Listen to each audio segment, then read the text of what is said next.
Textbooks usually smooth history into clean lines, but the real record is full of strange turns, odd customs, and surprising second lives. Here are 8 factual stories that show how unpredictable the past can be. The 1932 Broadway Alice in Wonderland copied the book's look so closely that even small props echoed the original illustrations. That mattered because Lewis Carroll's story was already famous through John Tenniel's drawings, which defined how many readers pictured Alice, the White Rabbit, and the Queen. The production designers studied that visual language and carried it onto the stage, matching costumes, shapes, and props to the book's artwork instead of inventing a new style. On opening, audiences saw a stage world that felt unusually faithful, because the familiar illustrations had been translated into 3 dimensions with care. That kind of fidelity shows a practical idea in theater. A beloved image can survive the move from page to stage when the design team treats the source as a guide, not a decoration, and leaves a clear document behind. Jan Opolinski's wedding became infamous because the celebration kept going wrong, and the failures were noticed by everyone there. Opolinski belonged to the Polish-Lithuanian nobility, where a wedding was not private romance but a public display of rank, alliances, and careful etiquette. Then the ceremony and feast ran into a series of accidents and quarrels, turning a planned show of harmony into visible disorder. The immediate result was embarrassment. What should have strengthened family standing instead became a story people repeated as a cautionary example. Its lasting importance is simple. The wedding shows how fragile ceremonial order could be when pride, money, and timing collided, and why the record survived as a document of social pressure.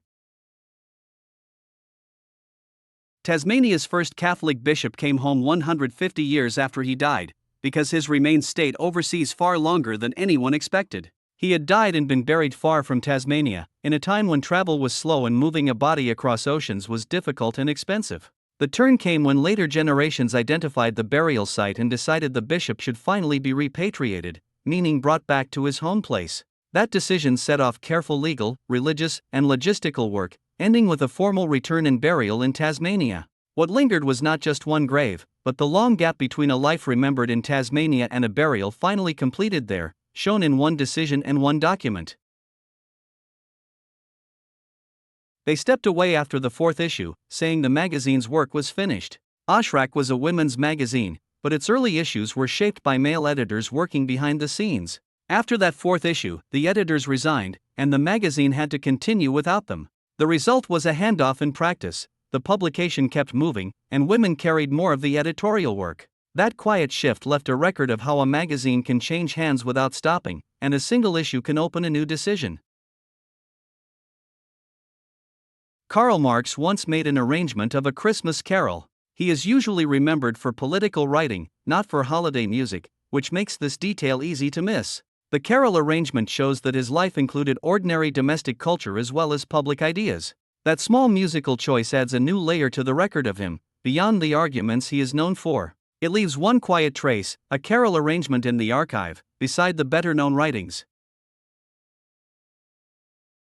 The extra strings are there for resonance, not for bowing. In lăutari music, players needed a violin sound that could carry through lively rooms and outdoor gatherings. Makers answered with extra strings stretched under or beside the main set. Those strings were not meant to be bowed directly. When the main strings vibrate, the added strings begin to ring in sympathy.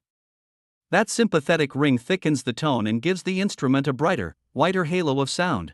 The result is a voice that feels larger than the bow alone. In a crowded room, that extra resonance helps the melody stay present without any separate playing. It is a small design choice with a practical purpose. Let one instrument do more with the sound it already makes. The extra strings turn a simple violin into a richer acoustic tool, and that idea still shapes how people think about the instrument today in the workshop decision.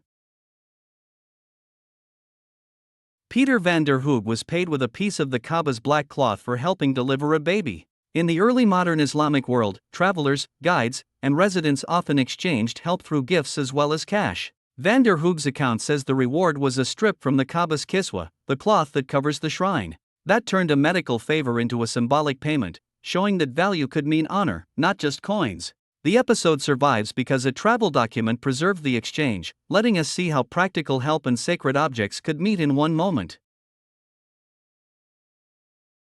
A championship quarterback ended up commanding aircraft carrier athletics in the Pacific, because wartime leadership needed organizers as much as athletes. Before the war, Babe LeVoir was known for winning football at the University of Minnesota, where a quarterback learns timing, trust, and command. When he entered the Navy, those same habits were redirected into carrier athletics, a program that kept crews fit, busy, and connected at sea. The result was a kind of morale command, structured games, steady routines, and a leader who could turn competition into order. LeVoir's path shows how athletic leadership could be repurposed for wartime service, where a game plan became a daily routine and a document could turn it into policy. If one of these details surprised you, the full story probably deserves a second look. Subscribe for more history that hides in plain sight, and tell us which fact you would never have guessed.